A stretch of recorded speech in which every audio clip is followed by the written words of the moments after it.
అండి హాయ్. ఇదిగోండి కారపూస. మా సైడ్ అయితే కారపూస అంటారు. ఇదిగోండి ఈ విధంగా దీంతో అయితే ఇది ఒత్తుకున్నాను ఇట్లా, ఎందుకంటే డైరెక్ట్ నూనెలో వేస్తే చెయ్యి అనేది వేడిగా కాలుతుంది కాబట్టి ఇగో ఈ విధంగా ఇక్కడ చేసుకున్నాను. పిండి అయితే కొద్దిగా కలుపుకున్నాను. ఇదిగోండి ఇంకా చాలా పిండి ఉంది, ఎందుకంటే ఒక్కసారి కలిపితే ఇది అనేది ఆరిపోతుంది. ఇలా కొద్దిగా కలుపుకుంటుంటేనే చేయడానికి ఆస్కారం ఉంటుంది. ఇప్పుడు ఇందులో వేస్తాను.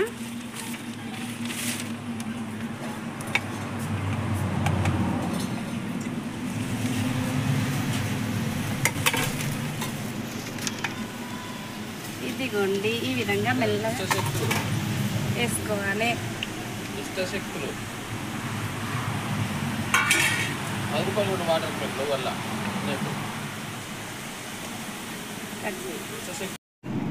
ఇదిగోండి మేమైతే లావు పూస పూస్తున్నాము. ఇలా లావుగా పోసుకోవచ్చు, సన్నగా కూడా పోసుకోవచ్చు వీటితోటి. ఇదిగోండి ఇది సన్నది పోసాను, ఫస్ట్ ఇబ్బంది అవుతుంది, అందుకే ఈ లావుది పోస్తున్నాను. ఇప్పుడు